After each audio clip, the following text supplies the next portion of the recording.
तर आज आपल्या घरी येतो कुरिअर आला की मी बघत घेतं गेलो काय याच्यानंतर बघता तर आले आपला पॅन कार्ड. तर पॅन कार्ड बोलून मी बोललो जाता शॉपला.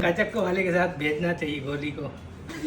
हमको शॉपवर पोचल्यावर येतं सॅमसंगचा सर ना बोलू हा सॅमसंग वाल्या पोरांना धरणार आहो थायलंडला. आमच्याच्या चेहऱ्याची खुशी तुम्ही बघू शकता. थायलंडला जायचं बोलल्यावर कसा खुश होतं तो. काय सर बोलतो असं तुम्हाला थायलंडला थोडी पाठवून बोलतो पहिले स्कीम ऐका. मग काय येतो यो भाऊ न करता 17 Pro Max orange colour unboxing ना. भावाच्या चेहऱ्यावरती खुशी तर होतीच ना. फोन घ्यायची तर डबल खुशी होती. याला आणलं होतं आपला विनीलने. विनील बघा कसं स्नॅप वगैरे काढतं. विनीलने आपल्या इथून थोड्या दिवसा अगोदरच घेतलेला iPad A16 बघा तुम्ही अनबॉक्सिंग त्याची व्हिडिओ आपण टाकलीच नव्हती ना. मग काय आज परत घेतो तो iPad A16 काय माहित कशाला पक्का उडवतो यो पैसा. मग काय विनीलचा घेतो मी थंबनेल ना. बाकीची पोरा सगळी बोलून जाता बाय. ही लोक जाता ना येतं मग 17चा कस्टमर ना घेतं 256 GB ब्लॅक कलर ना. मग काय येतो यो संदीप काजू कतली घेऊन बोलू आज तुमचं सगळ्यांचा तोंड मी गोड करणार आहोत. तर गोड कसा काजू कतली खाऊन. मग काय आम्ही सगळी जण मिळून खाताव काजू कतली ना. व्लॉग करताव इथंच एंड. तर कसं तुम्हाला वाटला आजचा माझा व्लॉग मला कमेंट मध्ये नक्कीच सांगा. तर भेटताव तुम्हाला नेक्स्ट व्लॉग मध्ये. तोपर्यंत करा तुम्ही like share comment and subscribe.